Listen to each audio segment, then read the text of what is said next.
सिवान से एक बहुत बड़ी खबर हम बताने जा रहे हैं कि जो पॉलिटिक्स से ये खबरें आ रही हैं निकल कर कि जो सिवान के चर्चित मोहम्मद कैफ उर्फ बंटी हैं, ये एक वीडियो में कहते हुए नजर आ रहे हैं कि जो बिहार विधानसभा का चुनाव 2025 में होने वाला है, मैं निश्चित तौर पे अगर हमारी कौम, हमारी भोली जनता, प्यारी जनता हमें सपोर्ट करेगी तो मैं निश्चित तौर पे 2025 में फिर से चुनाव लड़ूंगा। हम बता दें कि जब 2020 में चुनाव हुआ था तब भी ये मोहम्मद कैफ ने रघुनाथपुर क्षेत्र से चुनाव लड़े थे, लेकिन कामयाबी नहीं मिली।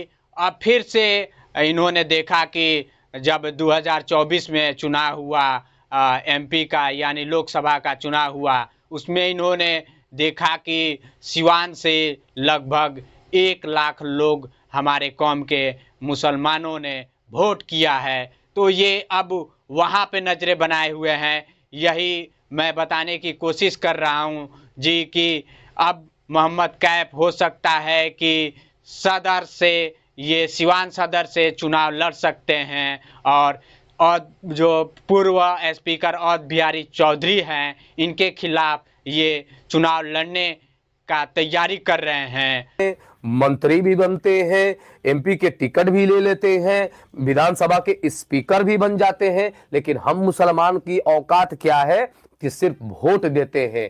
हम बताते चले कि मोहम्मद कैफ उर्फ बंटी ये भी आरजेडी पार्टी में अवध बिहारी चौधरी के साथ जब तेजस्वी यादव आए थे सिवान में, तभी इन्होंने उस पार्टी में ज्वाइनिंग किया। लेकिन अब क्या खटपट चलने लगी इन दोनों के बीच कि अब मोहम्मद कैफ उर्फ बंटी ये अवध बिहारी चौधरी के खिलाफ चुनाव लड़ने के लिए तैयार हो बैठे हैं।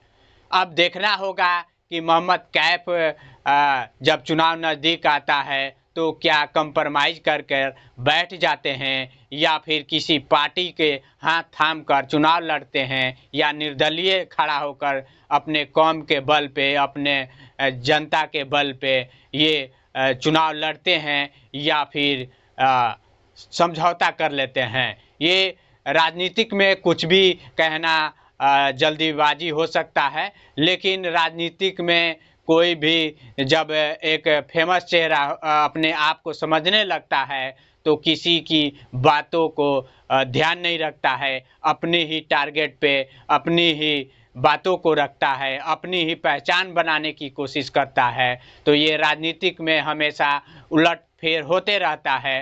तो अब देखना होगा कि सिवान के सदर से क्या मोहम्मद कैफ उर्फ बंटी चुनाव लड़ते हैं तो कितनी बड़ी नुकसान होगी आरजेडी के लिए।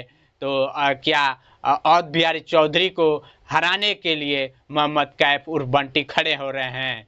इन्होंने साफ तौर पे क्लियर कर दिया है कि मैं तो अब रघुनाथपुर क्षेत्र से नहीं लड़ूंगा तो नहीं लड़ूंगा, लेकिन इन्होंने क्लियर ये भी कर दिया कि मैं सिवान से लड़ सकता हूं। चलिए, आप लोग की क्या राय है, आप लोग हमें कमेंट बॉक्स में कमेंट करके बतलाइए कि आपकी राय क्या है। मैं तो वही कह रहा हूँ कि मैं मुसलमानों को रोकने के लिए थोड़ी आया हूँ, ना मुसलमानों के लिए हम बर्बाद करने। मैं मुसलमान, वही बता रहा हूँ, मुसलमान मजबूत हों, मुसलमान, इसलिए मैं उस विधानसभा को क्वाइट कर दिया हूँ। मैं उस विधानसभा से, क्योंकि मैं जानता हूँ कि मैं लड़ूंगा तो निश्चित तौर पे सबका बेड़ा गर्क होगा, ये मुझे मालूम है, क्योंकि मुझे अपने समर्थक पे और मुझे अल्लाह पे भरोसा है। तो मैं ये काम करने वाला नहीं हूँ।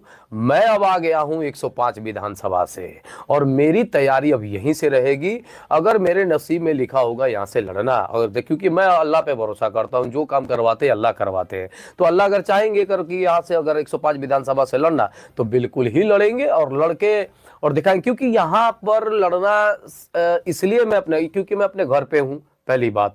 दूसरी बात यह है कि यहाँ पे 90,000 वोट है।